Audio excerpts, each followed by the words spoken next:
This is the final episode in our podcast, The Book Experiment. We'll We see if did it it. goes well. I've actually saved all the transcripts, and I'm actually saving them all till the end here. And we will be documenting how that whole process goes later. But this is the last episode of the book, Ken, where we're talking about how to become an authority in the age of AI. As AI erodes trust, how do we actually build that trust so we become the service provider or the product of choice to our buyers if we're selling with our expertise? That series probably hasn't been for everybody's. Not everybody sells with their expertise, but it's been exciting nonetheless to kind of do back-to-back episodes and overwhelm you all with content over November. Downloads have certainly gone down as a result of releasing almost daily content, but it's still worth the experiment. So today we're actually wrapping up with a 90-day plan for how to become an authority and stringing together a lot of the things we've talked about in this book to make it very applicable and actionable. This is the last chapter of the book, and we're here to roll it up. Again, this is the AI Driven Marketer, and this is the Own the Show series, which was going to become the book. And I am Dan Sanchez, and I'm joined by my co-host, Ken Frere. Dan, we finally did it, man. The last episode. The last one.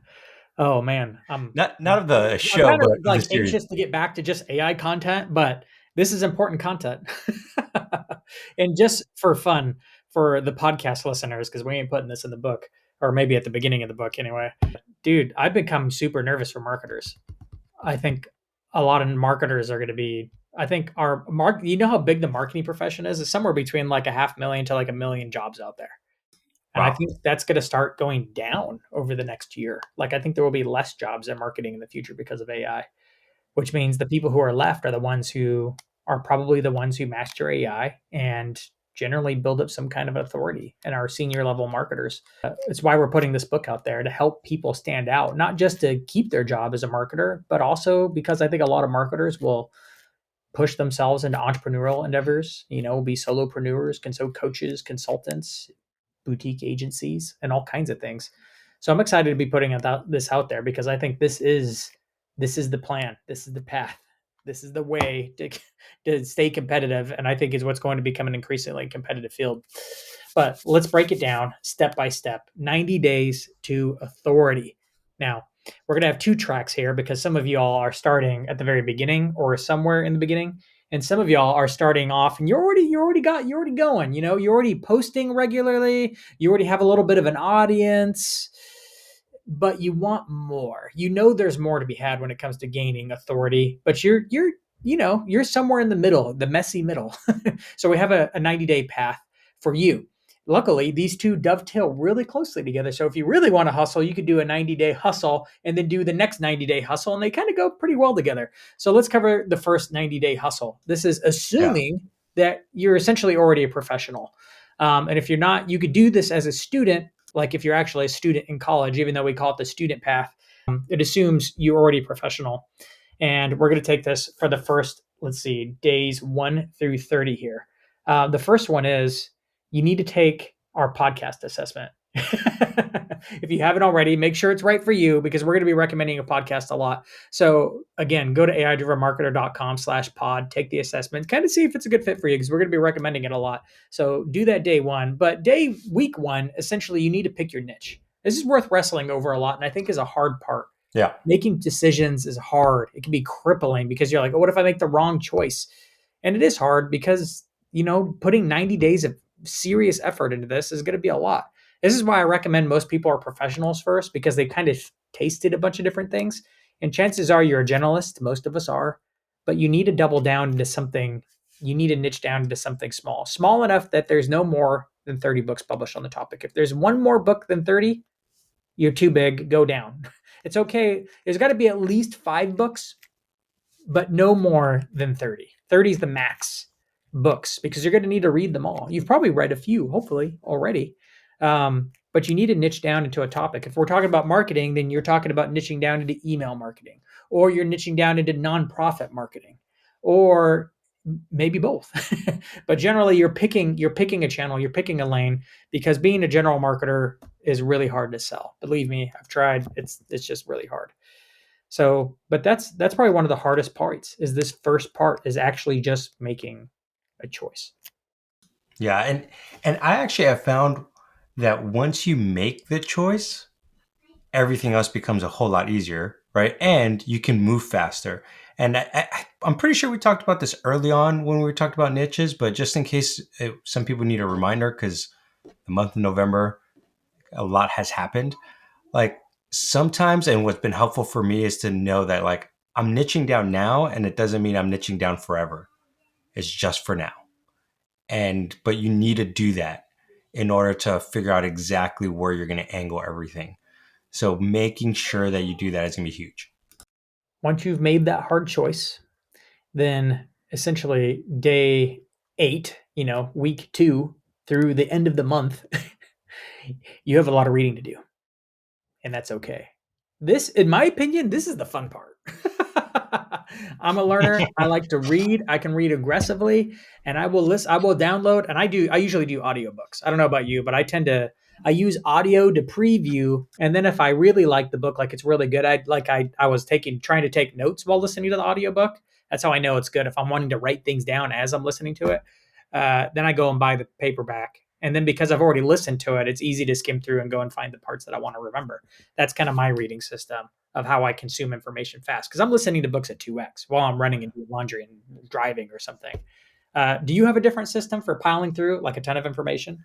Um, I think you and I have worked so for so long. I think it's pretty similar. We have a Like, similar one. Okay. yeah, because I listened to it in 2x. Um, I will. The other thing I will do is if I'm listening to it and I don't have like my notebook in hand, I have a notepad like on my phone, like a notes, and I just like dictate the thought that I have, and then what insight or things that I want to implement because of that insight. So I'm trying to take quick action on it right away. But other than that, it's pretty similar. You know what I often do too? If I'm going through this 30-30-30 plan, which I've done multiple times because dang it, I've picked wrong a few times. And I'm a learner. So, like, I've had no problem doing deep dives on multiple topics now.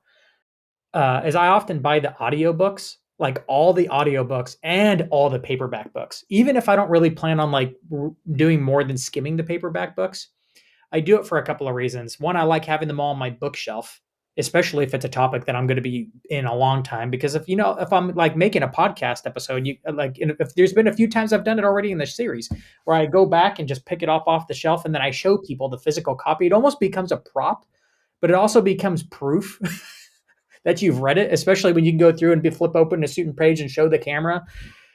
It's also great for social content to have an actual copy of the book to make a remark about and then turn to a page and actually pull open a quote. I don't know what it is, but a lot of times people are faking it so much that to actually have this stack of books and as you're reviewing it, reviewing one at a time and then being like making a roundup of like, here's all the books that I've read. And it's you next to all the books and it's not AI, it's like a literal photo. There's something about it that I just find helps increase that believability that you're actually reading it all, because a lot of people won't believe that you're reading 30 books in like 30 days here. And of course, this is a condensed timeline. This is assuming that you're like hustling. But again, even though we sent it in the other chapter, we mentioned that reading, I'm sure a lot of you are like, this, I'm out. I can't read 30 books. Yes, you can. Yes, you can, especially if they're all on the same freaking topic. Like I did this, the first time I did this was on nonprofit marketing back when I was starting that podcast. And there was about 15 books on this topic that I could find, nonprofit marketing books at the time.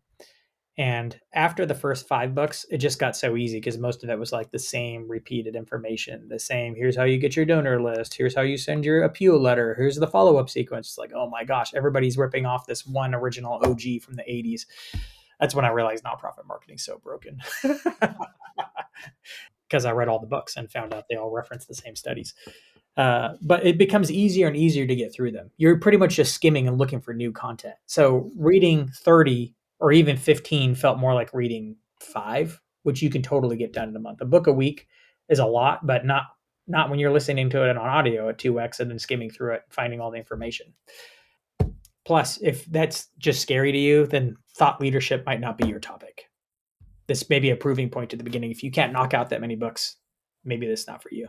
Yeah. And you're not saying that you can knock out those books in this timeline. You're saying you can't knock out those books, period. Like if you Period. don't want to Yeah, yeah, read yeah. 30 books. Yeah. Maybe you don't get it done in 30 days, but I don't know. I guess I just like to hit it hard over 30 days. That's why we've pretty much come up with a whole book's worth of information. I mean, I've had a lot of this on files and files of information in Notion for a long time. So it's not like we're making up all this information for this book in 30 days, but we've been recording it all for 30 days. I'm like, let's just do one a freaking day for the month of November. And we're a little bit in December, but like, I don't know. I just go hard If and then I stop and then I move on to something else and go hard. That's kind of how I roll. sure, if I had not gotten sick, we would have been done at the end of December or at the end of November. The key part is while you're doing the reading, you can't just do the reading alone. From day one, before you even start reading the first book, you want to start talking about this on that first that remember 2 channel rule. What's your short form channel? We're not starting the podcast yet, but we are starting the short form channel, whether it's LinkedIn or Twitter or Facebook, Instagram, one of those short form ones, and you're talking about your experience as you're reading them. And you need to share at least one post a day, at least one, if not three. Three would be great. But at least once a day, what you're reading and what you're learning from it. That's it. Bam. Just share what you're learning. And maybe even because you're a professional, you're actually doing this for your day job. Start implementing it at work. What are you learning and trying and implementing at work and then finding, oh, aha, oh, this worked, this didn't work. Doesn't matter if it worked or not. What did you learn? Post about it. Talk about your experiments. If you're doing this and you're learning in the light on social media, it's beginning the process of authority. It's the early days, but these are the seeds you're sowing in people's minds that you're really getting into this one topic. Like if you were a generalist marketer and you're going into email marketing and you're reading all these books about email and you're trying it out in your day job because email is one of the things you get to touch and you're experimenting and posting your finds about it, people are going to start picking up the trail you're putting down real fast. It becomes really obvious. It doesn't take long either. Yeah. And that's the fun part is because kind of what we were talking about in the chapter before too, people start to reach out to you and then the depth of your connections, your relationships, right? All of that just starts to make sense because they know they're like, oh yeah, Dan's the AI marketing guy. I'm going to ask him. He might know something. There's something about it too that helps reinforce the learning and actually helps you develop true expertise just by you trying to explain it in a way that's helpful to others what you're learning. That's why colleges make you write papers, because as soon as you have to actually explain what you read, it reinforces the knowledge.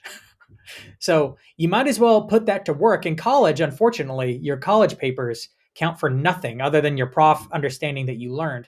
But in the real life, it's kind of cool because you can learn in the light and gain authority while you're learning. So not only is it becoming like a way to reinforce what you know and actually solidify the understanding truly by teaching it and sharing what you learn, but you're actually building authority in the process. So I'm like, freaking win. So It's a great way to learn. that's day 1 through 30. The next phase is day 31 through 60, the next month in the 90-day plan. And that's the connection phase. This is where if you've read through most of the book, and you don't even have to have finished all the books, but I recommend before you start this connection phase, you want to have read at least 3 to 4 books, like the initial bulk of them, the most well known books, have read those. Okay. And then you could spin up your podcast.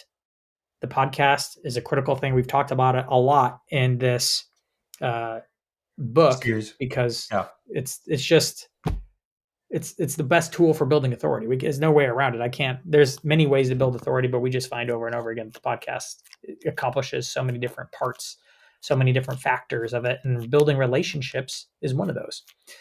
So you want to start reaching out to and scheduling appointments to interview people in the industry. It can be the authors you're reading. It could be people you're seeing on social that are big into this topic too, and that's what they're known for. You can go after small players you want. You can go after big players. Some of the really big players might say no now, but they'll say yes later. But start reaching out. I rarely have people say no. Yeah. I mean, just to give you a good example, I did a outreach to like several people on LinkedIn today that I was like, man, I really want to get to know them. I should have them on the podcast. I reached out to them and they're like, absolutely, bro, let's do it. Uh, every single one of them. So then it's just following up with them and going through a process. The amount of people that DM me and are like, "Hey, can I get 15 minutes of your time to show you my tool?" I'm like, "No, no, no, no." Every time someone DMs me, it's like, "Hey, I'd love to have you on my podcast, talk about AI marketing." I don't even care if I'm episode 1, I say freaking yes. I'm also kind of a podcast guy, so I get it. Uh, but there's something valuable even in being on being asked to be on a show, even if there's no audience, because the value of being asked questions is valuable in and of itself. There are many times where I've hatched new ideas because someone worded a question in some way and it like unleashed an idea in my head. I'm like, oh, the answer to that is blah. And I'm like, did I just freaking say that? What the heck happened? Experts know this. And so they like being on podcasts unless they're so busy that they can't say yes to another podcast because they've entered the third phase of authority, right? And they're being hit up all the time for opportunities and then they have to be selective. That's where you want to be. But we have to get there. So you want to start interviewing these. You want to start working that knowledge and asking them the questions that you still have after reading said books or while you're reading the books. Best to always have the book read if you're interviewing a particular author on the book. That's why you need to have a few read. You sound more knowledgeable after reading a few books too. You'll be able to ask better questions. But this is another part of the learning phase because you're actually learning Socratically. You're learning by having a dialogue about the conversation. You're working up your confidence to be able to talk to these kinds of people and be able to speak well on camera. And that takes reps. So the best way to do it is by interviewing people who have the expertise and just asking good questions, having good follow-up questions, listening, repeating, and just doing it over and over and over again. Yeah. And as you're doing these interviews, here's just a reminder of a couple simple principles to take in mind. Number one, right? Use a simple tech stack. Like, don't overcomplicate it. Don't like, and this is what stops a lot of people from podcasting. I even got it this morning. Someone messaged me this morning on LinkedIn. They're like, "Hey, bro, what mic should I use?" And Every time. I was like, wow, I never thought I'd get that question asked this many times, but it does. And it's funny because I said, hey, man, you shouldn't even worry about that.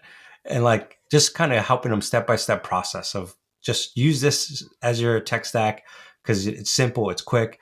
That's what I was sharing with him. And that's what we've been sharing in this book. We use Zencaster because we like it. It's simple. It does all of the hosting, it does all the distribution for us. Making sure you capture video and audio is going to be huge in this. If you can do a Zoom call, you can make a podcast. Yeah. Yeah. Until you're past episode 7, screw the mic. You don't need a mic to podcast. If you can do a Zoom call or a Google Meet, you can make a podcast. It's the same thing. Yep. It's that simple. It doesn't even have to be good. It doesn't matter. The first third, like your first of anything is never good anyway. But people come off thinking they have to be really polished in the beginning. This is hard too for executives, I've noticed, who want to start a podcast. They don't really have an authority, but they're already playing at a pretty high level. You know what I'm saying? But it's hard. They think they have to be so polished in order to launch out. They even judge other executives. I've had somebody tell me this. That's why I know.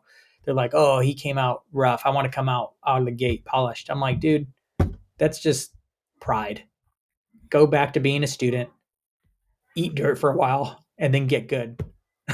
Yeah. even say in the beginning, hey, I'm starting rough because I don't know if this is something I want to invest in quite yet, but I'm going at it to see if this is something I want to continue doing. So it's an experiment. Just call it an experiment, and then it buys you time. Call it beta. Beta For is sure. like the magic word that gives you so much latitude, right? For sure. And it's like people always expect, and here's what happens, what I find that stops people from podcasting right now, in especially in this action plan, is that people expect the 300 episode expertise and professionalism that you get from that in episode 1 of your podcast. Goodness, And it's a myth. That's not true. It's never like that. If it's just just get episode 1, started. people get it. And I mean, dude, I was listening to a podcast the other day. I think I mentioned this. It has 800 subscribers, and it was like, I think they did this via Zoom. Like, Yeah, a lot to do, dude. I just was a guest on a podcast that was via Zoom, and I was surprised. And it was a slightly more prominent podcast. Not it was probably not 800 subscribers, but probably a few hundred. but I was like, oh, okay. Yeah. But you could even do it for free. I think Zoom, if you have a Zoom subscription, you could record via Zoom. But whatever you can do it on, I highly recommend just starting with Zencaster because it's just easier. That's why we plug that all the time because it just makes everything easier, in my opinion. Because then you don't have to worry with multiple tools. You can just deal with one and done. You can record, edit, and publish in the same place. Yeah. And if you So can't, remember, there's a few objectives for this phase. One, you're still learning. yep. Two, you're still learning in the light. You're sharing these things as they come out. Of course, you're publishing the episodes as they go, but you're sharing that on social. You're like, oh, look, take a screenshot of you and so side by side, giving a thumbs up or a peace sign or something. I've seen people do this. It's fine. I haven't done that particular thing, but I've seen people do it and it works. Take a screenshot of you and so, be like, oh, just talk to so who wrote the book or who is the expert on and blah, blah, blah. Again, people are going to start taking notice. They're like, oh, look at that. He's interviewing so. He's rubbing shoulders with the people that are the influencers. And so that's going to start rubbing off on you. It Yeah. works, especially when you start concentrating it on that niche. People are going to start taking notice of that. Even if you still don't know what you're talking about, they're going to start assuming you know what you're talking about because they're seeing you side by side with the people who do. But of course, you're doing the reading, so you are starting to learn some things. And then the third thing is you're starting to build relationships. You're not just interviewing them to learn. You're not just interviewing them to like get some of the brand affinity of being associated with them. You're also interviewing them so you can get to know them genuinely. And so you want to actually stay in touch with them. Of course, when the episode goes live, you share the link with them, you email them. Maybe you follow up later if there was something that reminds you of them. This is advanced, but like actually the follow up game in this is really important if you want to actually build deeper relationships. This is something I actually need to do better in because I interview a lot of people and some of them I stay up to date with in LinkedIn and some of them I don't. But that's my place where I need to grow. You're really good at this, Ken. James Carberry is the freaking master of this. So that's why he's the relationship guy. And but that's the third major objective is we want to be able to grow strong relationships with these people because they are the gatekeepers, they are the influencers of the community. And you want to be with them, one of them, a peer level with them. So in days 61 to 90 of the student phase of this 90-day plan, you want to start with the output phase.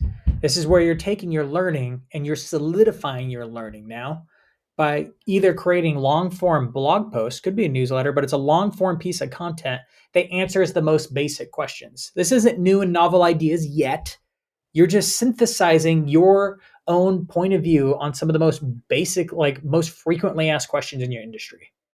I used to do this with SEO and answer the most frequently Googled things. I don't think it needs to be written anymore, Ken. I think people could just do this as solo episodes.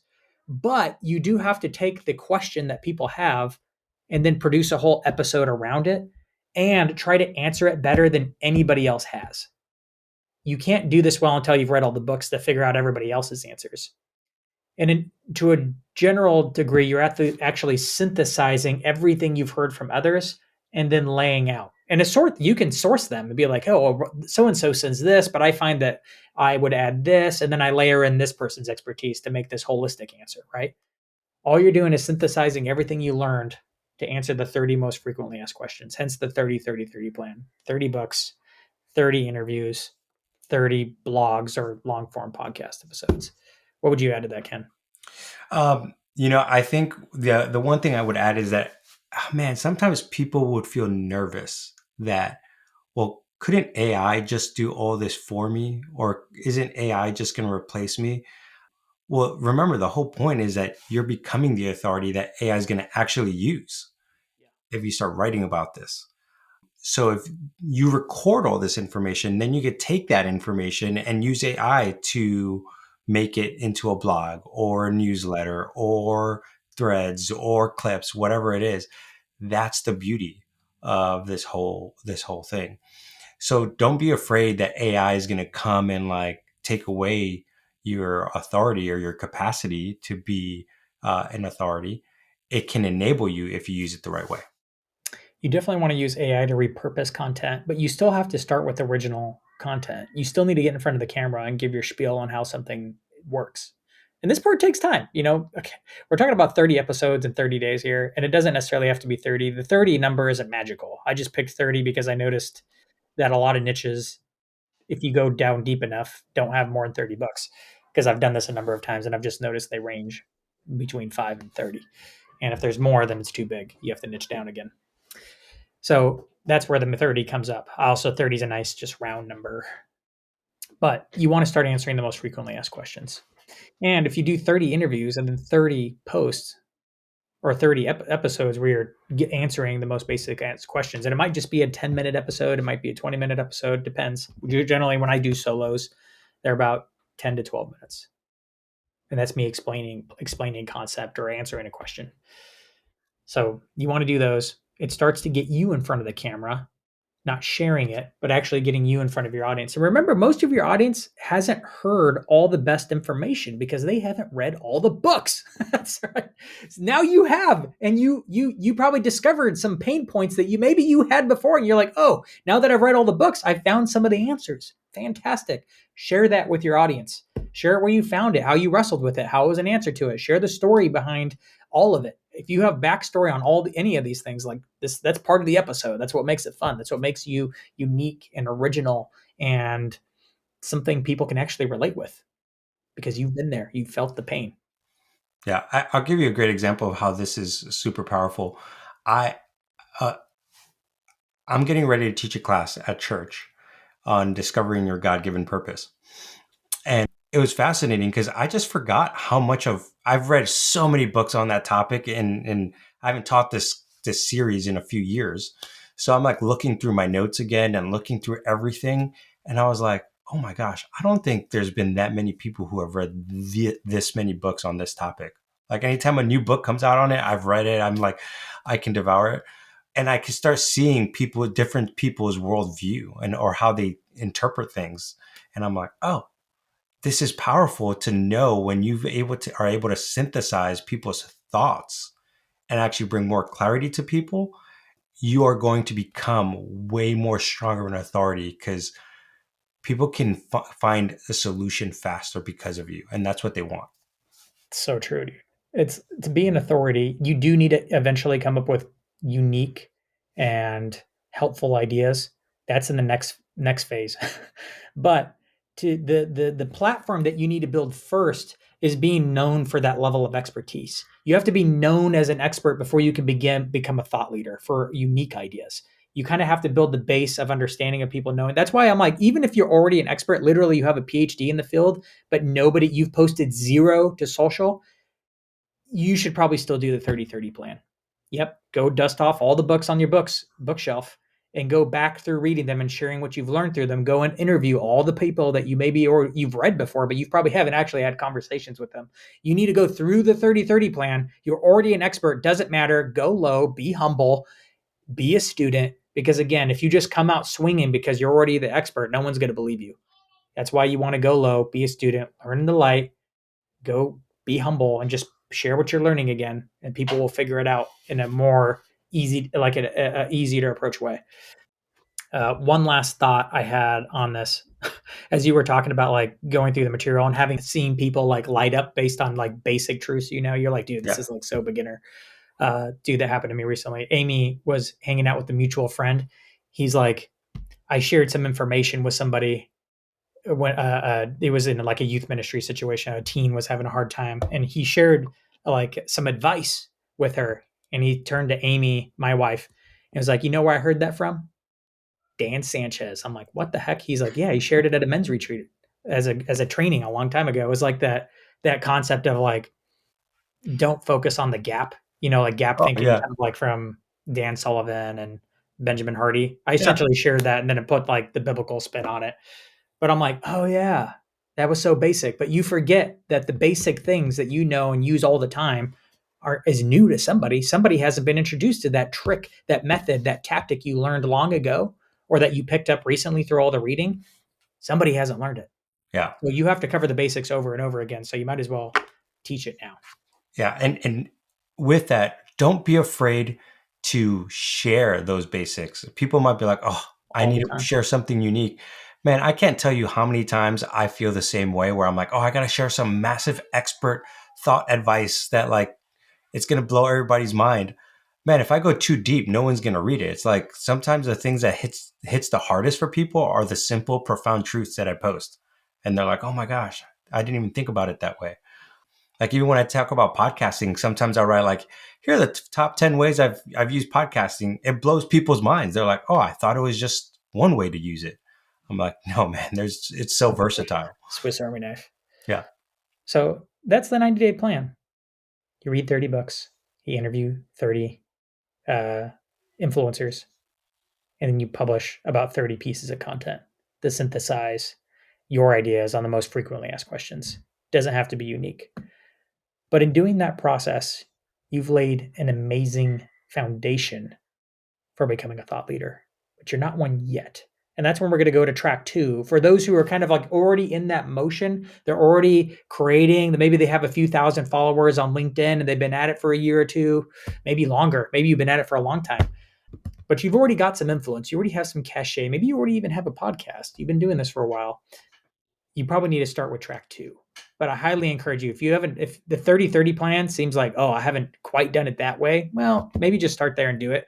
It won't hurt. And it'll probably make it easier to hit track 2 than you would ever think.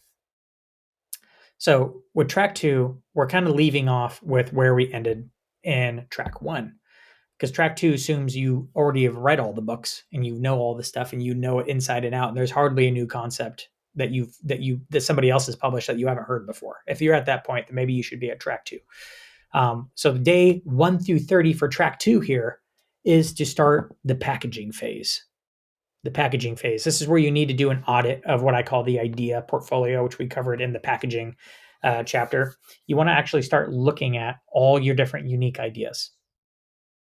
If you don't know if you have any unique ideas, go into ChatGPT and ask it. Yeah. Hey, based on all our conversations, are there any ideas we've talked about that are unique, that is unique to how I approach it, the weak way based on the way I say it? And chat's actually really good at finding them and bringing them to your attention. So you probably have something there. You might have Gemini go and search your Google Drive or I think ChatGPT, you can hook it up to your Notion database if you got stuff there.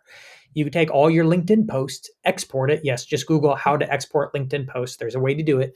You have to take it as a CSV, drop it in Gemini, and have it analyze it and see if you got any unique ideas there. It's probably the fastest way to take inventory is to find out where you've been publishing stuff and then take inventory and try to start finding your best ideas. You probably know what they are already. There's a few, but there's probably more. But we need to create a list. You need to start listing out the ideas. It doesn't have to be any formal process. Just start listing them out. Give them fake names or just holding names for now. But that's step 1 is just take inventory, write them all down. Yeah. And you could do that with other, I believe you could do it with like X and Facebook, whichever platform you use, you can export your content. I think by law they have to give you a way to do that now. Yeah. They It might be buried in like 10, Just 20 Google it. clicks. You'll find a YouTube video to walk you through it. Yeah. I won't tell you what it is here because it'll change, So just look it up. Maybe have AI tell you how to do it. It'll walk you through it. Yeah. The next thing you need to do is you need to actually start organizing them, combining some of them. You might need to go together, but you need to start creating like piles and clustering them. You get them all laid out and you start arranging them in like groups. Start to notice some of them belong together in packages, and you start to notice a portfolio take shape of ideas. Once you kind of have them organized and arranged, and it could be as simple as a bulleted list and then you indent, big idea, all the small ideas that fit underneath that. It's as simple as that in a Word doc or a Google doc or something. But then you need to actually start going and making a page or so per one. And for each one, you need to actually start packaging it, giving it a name, giving it a short description, like a few sentences, a long description, almost like an article. You can give it a story and a metaphor and a visual. The cool thing is, like, this part used to take time. It's actually pretty easy with AI now because ChatGPT, like, I will just go into ChatGPT and be like, here's the general idea. If it's brand new, then I have it pick it apart and make it better. And then I post it and get feedback. And then I try it myself. And then I try it with other people. So, like, that's the process of making the ideas good. But if you've already have an idea that you work out with clients and it works over and over again, well, throw it into AI, have it clean it up for you and make it more memorable. Maybe make it an acrostic or give it alliteration, give it a name, like tighten it up a little bit.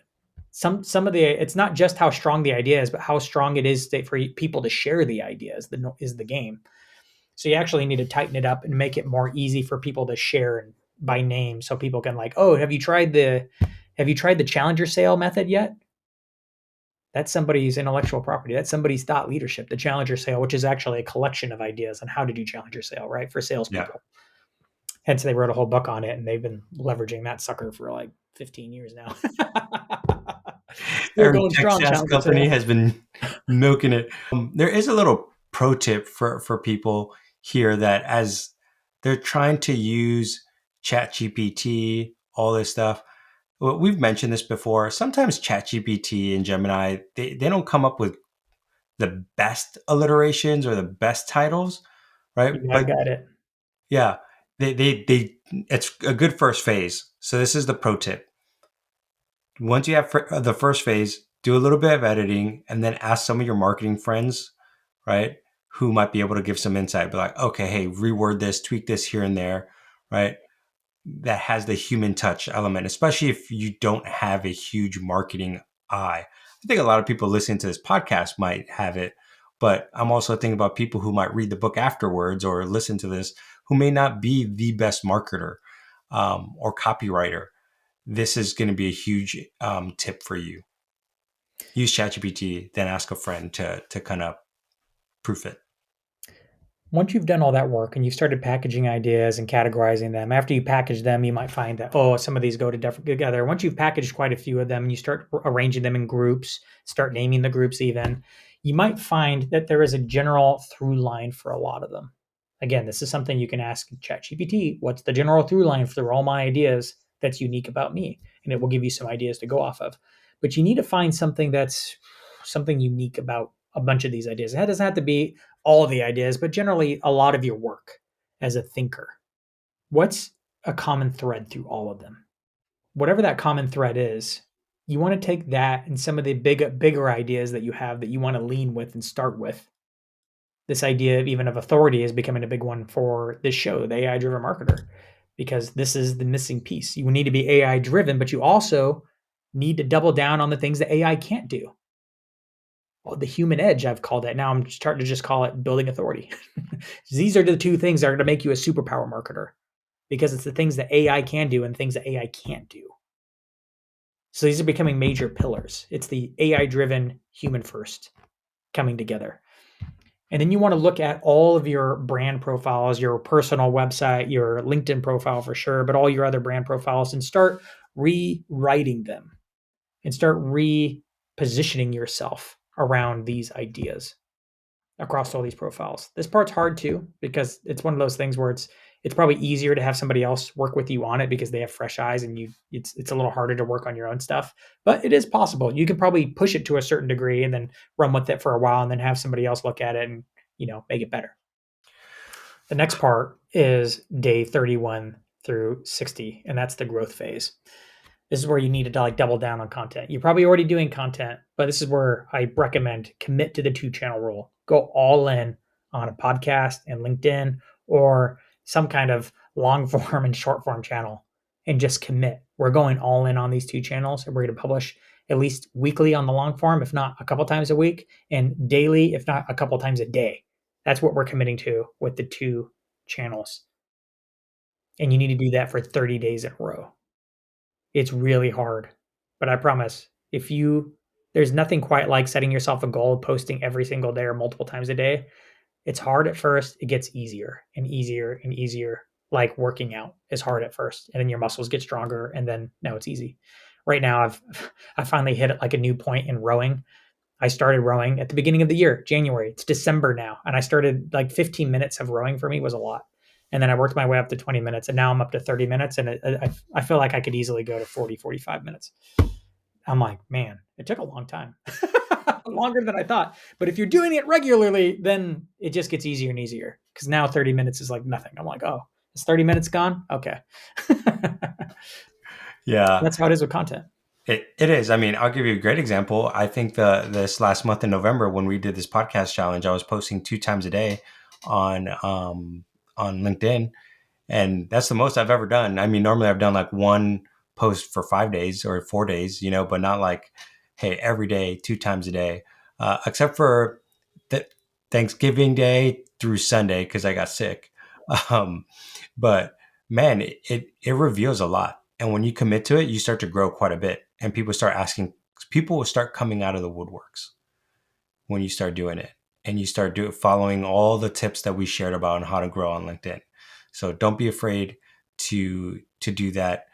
This is where daily we would encourage you to execute the engagement strategy we talked about in the previous chapters. This is a heavy lift, but man, if you comment, right, 20 to 50 posts a day, this is going to be huge. Very practical tip. Block this out on your calendar, right? The way I think about this, I block out like sales or revenue generating actions the first thing in the morning. I just do all these. Then I do my social media content, right? I block out another 2 hours and I'm like, here's when I'm going to be posting. Here's where I'm commenting on people. And I'm just going around on LinkedIn, commenting, right? Make sure you're doing this so people don't all of a sudden miss out or that you miss out. This is going to be huge. If you don't engage and you just post, it's going to feel like I don't know what the good analogy is, but it's almost like you're shooting in the dark a little bit.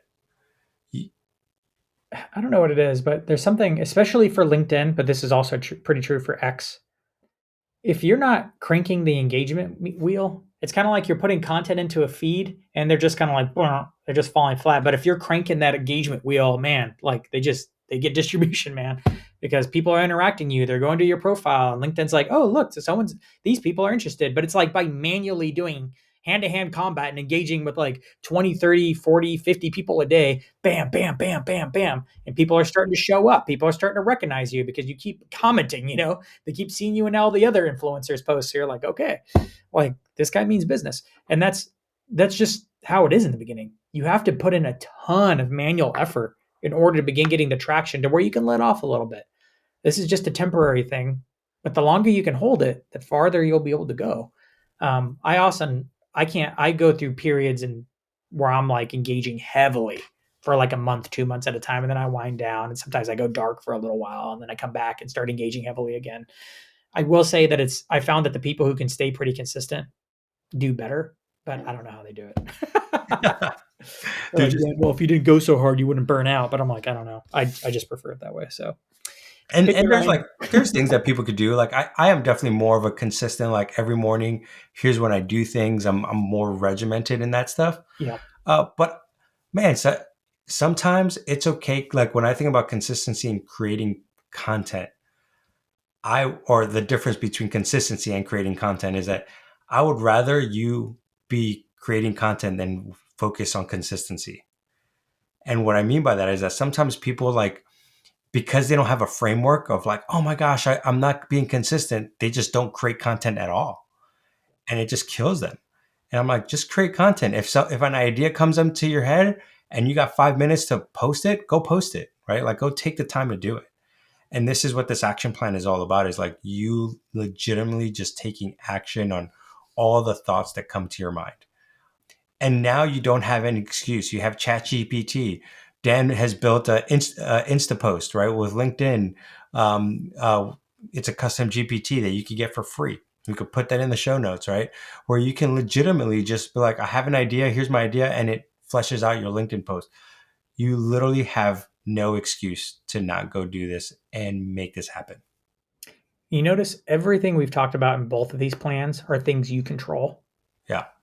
There's a reason for it. It's because I've seen action plans for authority before, but oftentimes they're loaded with like lagging metrics, things you have no control over. Land client, get big deal, get speaking event. You're like, dude, like if I knew how to do that, I would do it. But everything we've given you, you have 100% control over. You can send pitches and get people to speak on your podcast. You just have to DM enough people. Like all these things you actually have control over. And these are the leading indicators for all the lagging metrics we want, which are authority, which are leads, which are revenue and profit. Like these are all the things you have to do on the front end in order to get all the things that we actually want on the back end. I think the last thing in the growth phase is that you're still doing all the things that we've talked about in this whole podcast episode. If you've read all the books, then you're continuing to buy new books that come out on your topic to stay fresh. Every time I get a chance to read a book or a big podcast series on AI, is even general AI, but especially AI marketing, I'm buying it, I'm reading it, I'm taking notes, and I'm posting about it. I continue to interview people. I interview less people now because I'm doing more of my solo episodes, but I still interview people and get to know them. In fact, I'm going to be doing a whole lot more soon. So I'll announce that later. But I'm going to be doing a lot more interviews just to stay fresh myself and build more relationships with people in the game. Like none of those things stop. You don't stop being a student. You continue learning because other people are putting out ideas and you need to know what their ideas are in order to make sure yours are actually unique. And they probably have some great ideas. You need to share their ideas too because you want them to share your ideas, right? We're all in this together. So we need to continue doing those activities as well. But let's finish off with the last phase of track 2, which is days 61 through 90, which I'm calling the retention phase. There's a lot of things you can do, but this is one of the ones that I find really helps. There's a few critical things you can do in order to overcome the audience growth ceiling, which we covered in the book, where you're starting to plateau because your growth rate is being eaten away by your churn rate. Something all product marketers measure, but we never measure it as thought leaders and creators when it comes to our audience growth. But it totally counts here as well. So a few things you want to do is day 61 through 75, you need to build a lead magnet. Not a whole book, just a small piece of content that delivers a quick win that you can give your audience. Remember, put in an email, subscribe to a newsletter or your podcast, or subscribe to something where you can gate it and then give it to them. And then not only give them a quick win with the lead magnet, but also introduce them to the general mission and who you are and what you're about. That way you can actually start creating depth with your audience. I create a lot of lead magnets. I probably created too many lead magnets, Ken. I probably have like a dozen and a half lead magnets floating out there. Probably need to double down on just one. I think it's the scorecard we talked about yesterday, actually. I think that's going to be the one I push harder and harder. Yeah, it's a good one. I know I'm going to do it, or push it.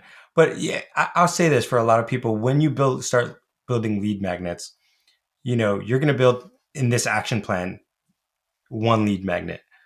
But if you're trying to grow a business, you're going to be testing out multiple different lead magnets, throughout a given month or two, right? You're testing out which one's going to work, right? Especially if you haven't had a lead magnet, it's going to take a lot of time, right?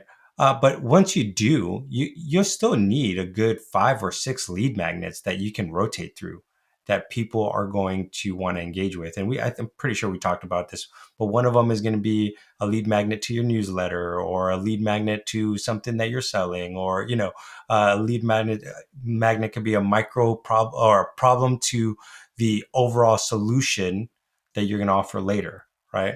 So there's just a lot of different ways to think about lead magnets and what they do. But just making sure that you start building lead magnets is going to be huge. So after you do that, the best way to increase retention with your audience is by that's we're doing the lead magnet essentially to activate them, onboard them into your way of thinking, give them a quick win, to really endear them to your brand and what you all the other things you have going on with your podcast, your social, and all that kind of stuff. So once we do that, we have an activation method. But then we want to do more. We actually want to create more depth. And we do that by creating what we call a depth asset, which is something like a book, a course, a workshop, something that they can really sink their teeth into. I highly recommend starting with the course because it's easier, even if it's like a smaller sprint course, a 5-day course, 5 videos over 5 days, kind of a thing. It's a good place to start. That's what I was leaning on for a long time with the AI fundamentals course. But now we're kind of eating our own dog food, and that's why we're putting out Own the Show.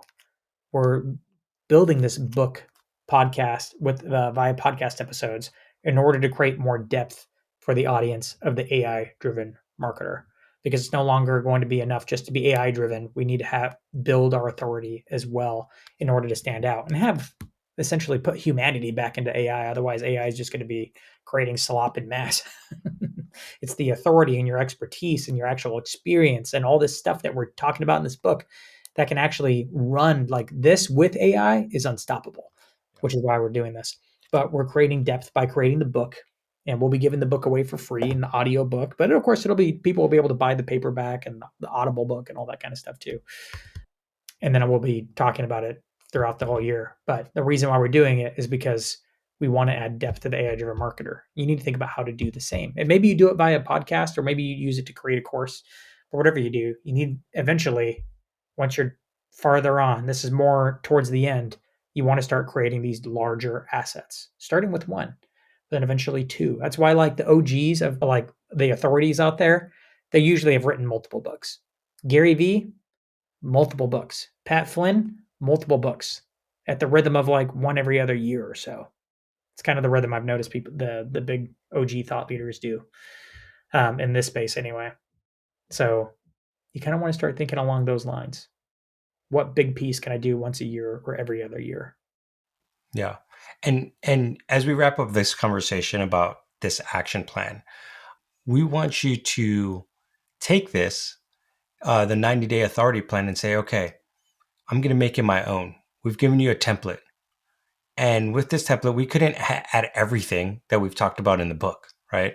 Like we didn't talk about core values, and we didn't talk about like the ideation process or the niching like we talked a little bit about the niching process, but there's so much more that we talked about in this book. My encouragement to you would be go listen to more of it if you want to. Go re-listen to it, or when the book comes out, right? If the depending on when you're listening to this, go check out the book and highlight the parts that you want, and you're like, this is going to be a part of my action plan. What we're doing here is giving you the big pieces that really are going to solidify you to grow your authority, to get you to a place where people can start listening to you and say, yes, I resonate with you. I hear you, and I want to follow you. That's when you know you've become an authority. When people say, I want to follow you for what you believe in and what you're talking about, because that's what I want. And if you think about it, that's why we follow all the people we follow. There's something about that individual that we care about. And we're like, oh, they're part of my values. They're part of who I am. And I want to do that with that individual. And that's what we want to do with you. Right. So if you're listening to this, and you've walked through this whole series with us, man, thank you, first of all. Right. But second of all, don't just like listen to this passively. Take action on it. And you may not do it perfectly. You know what? Imperfect action is always going to be way better than no action at all. So like just start taking action, go start making a podcast, do whatever you got to do to start growing your authority. At the end of the day, we're just trying to help people to know, like, and trust us. And we're trying to do it in a genuine way, a human way, in a way that works best with AI so that we can actually stand out and be the most helpful that we can be.